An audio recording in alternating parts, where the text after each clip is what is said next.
A gente pode começar o programa falando do São Paulo, do professor Crespo, né, que foi para a Argentina, trouxe um empate de lá, como eu digo sempre, enfrentar time argentino, pelo menos para mim, provoca um frio na espinha. Não importa em que posição esteja o adversário argentino, mas é o futebol argentino. Como diz Nilson César, o poderoso futebol argentino. E aí, o empate 0-0, bom para o São Paulo, jogando fora de casa, eu repito. Aparentemente, a maioria entende que o São Paulo não jogou bem, mas mostrou garra, aplicação. Aí quando falou garra, aplicação, de quem eu lembrei, Mauro? Do Corinthians. O professor Crespo absorveu aquilo que se fala há décadas do Corinthians. Vamos então falar do São Paulo, que vem da Argentina com um empate. Flávio Prado, queremos ouvi-lo. Bom, Vanderlei, primeiro, o resultado foi muito bom. O jogo mais difícil da chave para o São Paulo é o jogo contra o Racing lá na Argentina. Portanto, resultado bom. Rendimento, terrível, terrível. Você pode lembrar do Corinthians nisso também, viu, Vanderlei? Foi um rendimento nível Corinthians. Porque o Corinthians é o conjunto, né? Garra, mas também a bola não rola. Muito ruim, foi muito mal. O São Paulo perdeu 2 jogadores por condição física, por lesão muscular. Isso fez com que o Crespo, evidentemente provocado por uma pergunta, ele não entrou e saiu rasgando, não sei o que e tal. Mas perguntado sobre calendário, ele falou, olha, é irracional, é insano, não dá para fazer tudo ao mesmo tempo. Lembrou que não consegue treinar. Ou seja, parecia o Abel Ferreira, que está sendo tão criticado porque está falando isso desde o começo. Como o Jorge Jesus falava, como o Domi falava, o Crespo meio que caiu na real ontem. Eu sei que o São Paulo vive uma situação que se ele ganhar qualquer tipo de campeonato, ok e tal, mas o nível de jogo do São Paulo, eu achava que eram 2, mas o Bruno lembrou 3, os 3 últimos jogos do São Paulo, o nível do time caiu muito. E caiu por uma condição física. O rendimento físico dos jogadores não é o mesmo, porque eles não treinam, porque eles estão sendo usados em todos os jogos. E ontem, somado a isso, vieram as lesões. E aí complica. Quando o Daniel... E ainda o Bosco saiu... O Volpi saiu lá apoiado. Eu não sei se foi pancada e tal, mas o Luciano e o Daniel claramente saíram com lesões. Então, né, vai ter que ser repensado isso. E ele apelou, poxa, vamos ver, pense no futebol brasileiro, pense no futebol paulista, fez vários apelos e tal. Não sei se tem muito que ser feito, mas a verdade é que está irracional. O Palmeiras, quando o Abel Ferreira dava entrevista depois do jogo da terça-feira, já passava da meia-noite. Ou seja, já era quarta. E ele já jogava no dia seguinte. É muito louco, né? Tem pandemia... Não vou discutir isso, mas que é irracional. E as cobranças têm que ser minimizadas no momento que você vê esse tipo de situação. Se o time não treina, você não pode falar, o treinador não faz o trabalho dele, como é que ele vai fazer? Não tem como treinar. E ainda com os deslocamentos e com as viagens. Eu só acho que os presidentes dos clubes tinham que se pronunciar. Sim. Ir para a entrevista coletiva e ratificar publicamente, o que dizem os treinadores. Eles estão certos, os técnicos estão certos em reclamar, estão enfrentando dificuldades para que a vida siga no trabalho deles. Mas os presidentes precisam falar.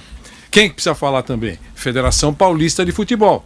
Como é que ela encara, ouvindo dos técnicos das equipes mais importantes, que o seu campeonato é inoportuno, atrapalha, né? Realmente complica a vida das equipes. Eles têm que falar alguma coisa sobre isso. Imagino que tenham argumentos. Os presidentes precisam falar, porque os técnicos concordam com os técnicos, não concordam, para deixar tudo bem transparente.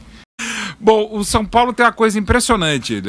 Um abraço também pro Alexandre Gisbrecht, da Anotações Tricolores, que pontuou isso. Estudioso, né? Estudioso, maravilhoso, tem um trabalho maravilhoso do Anotações Tricolores. É verdade. Foi a 15ª partida do São Paulo em Libertadores na Argentina. E lembrando que dos Libertadores, um começou na Argentina contra o Newell's Old Boys. E o outro passou por uma grande vitória em Nunes naqueles 3-2 em 2005. Foi a única vitória do São Paulo na Argentina. O São Paulo, em 15 jogos em Libertadores, tem 11 derrotas, 3 empates e essa vitória em 2005. Então, falando de um tricampeão da América e tricampeão do mundo. Então, essa introdução só para falar como é difícil para o São Paulo, de uma maneira maluca, porque é um dos times que mais jogaram Libertadores, que mais conquistaram, né? E como tem dificuldades na Argentina, né? O São Paulo foi fazer um gol na Argentina exatamente em 2005 contra o Quilmes. Os 6 primeiros jogos do São Paulo não só perdia, como não fazia gol. E foi fazer em 2005. e já havia sido vice-campeão do Independiente em 74, já tinha 2 títulos, inclusive aquela derrota em Rosário, estava lá 1-0, desespero lá contra o News Old Boys, devolvida no Morumbi. Então, historicamente, para o São Paulo é muito difícil jogar na Argentina, como para qualquer equipe também é. E ontem, como destacou o Flávio, o resultado é ótimo. É ótimo. Empatar, ainda mais é o terceiro jogo sem gols do São Paulo na Libertadores, é o segundo melhor início. Gols, né? Exato, não sofreu gols, quer dizer, é o segundo melhor desempenho da história do São Paulo em fase de grupos até agora, somando os jogos, né? Mas a atuação foi preocupante, mas normal. A normal era início excelente do Crespo. Ele está formando um time diferente, com ideias do Diniz, claro, com gente nova chegando. E gente não tão nova, mas que joga como se fosse novo ou joga como ele é, que é o Miranda, né? O Miranda, acho que foi o Bruno tweetou sobre isso, né, Bruno? Sim. Sobre o Miranda no São Paulo. Um dos maiores zagueiros da história do São Paulo. Mas ele, quando chegou, ouviu lá de alguém da base. Não, o São Paulo está formando um grupo master. Não esqueça. É masterclass mesmo, como o Miranda. Quem falou primeiro isso foi lá dentro do São Paulo. Depois teve desdobramento. Mas não importa que é moleque. É moleque, mas tem... Atenção. É moleque, mas tem assessor. Tem. A moleque, mas não ganha menos que... educação. Isso. Respeito. Um monte de coisa. Porque quando dá uma escorregadinha, é o meu menino. Entendeu? Mas é adulto. Não é assim. Né? Exato. E assim, e o mínimo de respeito não tem idade, aliás, não tem idade, um talento, uma categoria do Miranda, eleito o melhor do jogo, do São Paulo certamente, e não foi um jogo legal, mas o normal do São Paulo é oscilar, aliás, nem vacilou, porque, de novo, empatar com o Rosário na Argentina é sempre um bom resultado. O desempenho com o Racing é sempre um bom resultado. Agora, ponto. O nível de desempenho não está legal. Até quando ganhou de um time muito fraco como o Rentistas já não foi tão bom. Contra o Corinthians não foi legal, até pelas circunstâncias do Corinthians, mas não era o time titular. Embora o time que acabou o majestoso tinha 9 titulares da cavalaria. Só não tinha o Daniel Alves e o Reinaldo no final do jogo. E tomou o gol e ainda foi buscar outro gol. Mas assim, o normal é esse, é oscilar. E de novo, o que ainda bem que o Crespo falou, que o Abel fala, que o Jorge Jesus fala, que o Gesualdo falou, e que espero que os treinadores brasileiros voltem a falar. Porque quem tem falado mais sobre o calendário absurdo e insano também pela pandemia são os estrangeiros. Acho que é legal os treinadores brasileiros falarem. Eles têm mercado lá fora, os daqui eles vão ter que... Eles estão no bolo, né? É difícil, mas o Flávio e Vanderlei, vocês acompanharam muito mais do que eu reuniões, sobretudo voltar ao futebol paulista, de arbitral de Campeonato Paulista e de qualquer outra reunião. Quantas reuniões antes de começar a reunião você falava com os dirigentes, eles não gosto da fórmula, não vou gostar, vou bater o pé, não sei o que lá. Aprovada por unanimidade. Aprovada por unanimidade. E ele sai da unanimidade, abria as portas, principalmente aqui na Brigadeiro, abriu as portas, a gente chegava nos caras, todos pé da vida. E eu falei, vem cá, vocês acabaram de... A gente ouviu do lado de fora vocês batendo palma, e agora vocês ficam reclamando? Pô, por que vocês não... Mas tinha cara que peitava. Mas o Vicente Matheus peitava, o Ripoli peitava. Quero que esse Piracicaba. Muita gente que peitava. Mas assim, mas de um modo geral, você agora sabe não, que... Agora você viu o que o Vampeta falou quando ele era presidente do Audax? Que eles tinham medo de abrir a geladeira da sala do presidente? Pois é. Agora tem muito medroso. Naquela época os caras peitavam. E era pra abrir a geladeira, porque a patrocinadora era a dona da geladeira. Mas eles tinham vergonha. Aí o Vampeta abriu e falou... Ainda bem, por isso que o Vampeta é maravilhoso. Ela tinha interesse que eles abrissem a geladeira, porque era o produto que patrocinava o campeonato. Né? Então era muito importante, por exemplo, que o presidente do Nogueirópolis abrisse a geladeira, abrisse uma latinha lá. Alguém bater foto, né? Isso. Então, quer dizer, o Vampeta inteligentemente, certo? Que a marca do Vampeta foi lá e vamos consumir o produto. Garganta seca, porque ele falou muito na reunião. Bruno Prado, queremos ouvir, em cima do que o Mauro falou, acho que o Bruno até concorda, se sentem mais à vontade para falar sobre esse tema, os treinadores estrangeiros que ele acabou de citar, talvez pela segurança no cargo. Né? Acho que o professor Crespo está seguro no cargo, o professor Abel Ferreira também. Talvez isso faça com que eles se sintam mais leves para poder expressar aquilo que eles pensam. Não sei se você concorda, mas Bruno Prado. Sim, e também porque eles têm mercado em outros países. Né? Os brasileiros não têm. Os brasileiros, o mercado deles é aqui. Eles não têm mercado em outros países. Aí tem vários motivos que podem ser discutidos o porquê que os técnicos brasileiros não têm mercado em outros países, e os argentinos têm, por exemplo.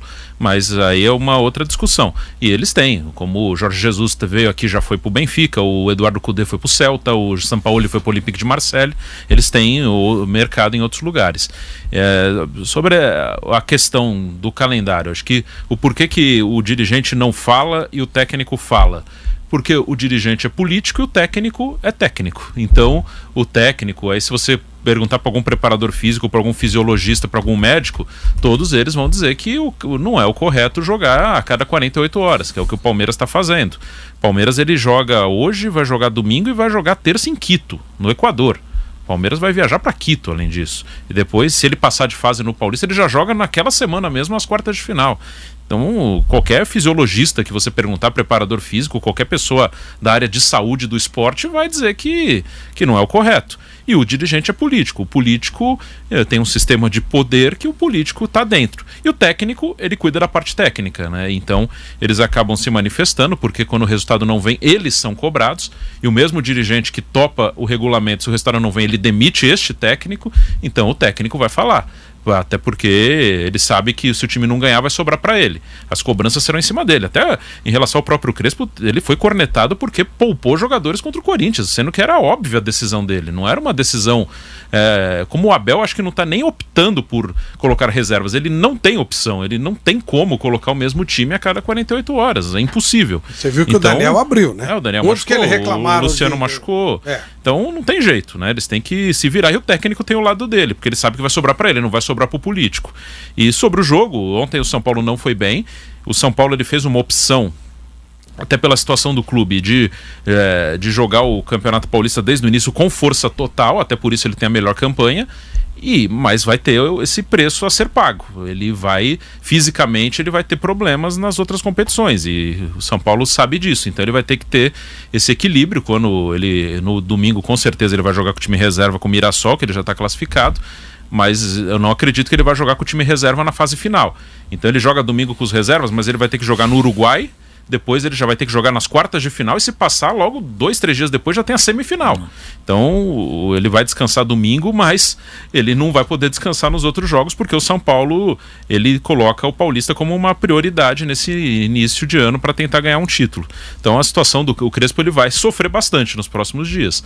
Teve um início arrasador porque foi o único time que botou a força máxima dos grandes. Corinthians também, só que o Corinthians, o time é mais fraco e tem uma pontuação alta, até mesmo o time sendo fraco, ele tem uma pontuação alta. Então ele vai pagar por isso. Ontem o São Paulo teve muita sorte, era para perder o jogo. Era um jogo que o adversário foi melhor e o São Paulo conseguiu se segurar. E aí começa a deixar de ser irrelevante para o time grande, a parte mais importante da competição. E outra coisa, os técnicos, nós já sabemos o que ele diz, o que os técnicos dizem. Eu repito, o clube tem que se pronunciar, tem que se posicionar. Não é que, desculpe, Bruno, é um cargo político? Óbvio que é. Claro que é. Mas é a voz oficial do clube. É o cara que assina o cheque. Tem que respaldar o cara, né? Até para respaldar, porque ele. Atenção, tudo que meu técnico está falando é verdade. Eu concordo, aliás, já falei isso também para o presidente da federação, que esse campeonato é um intruso, acaba com a gente.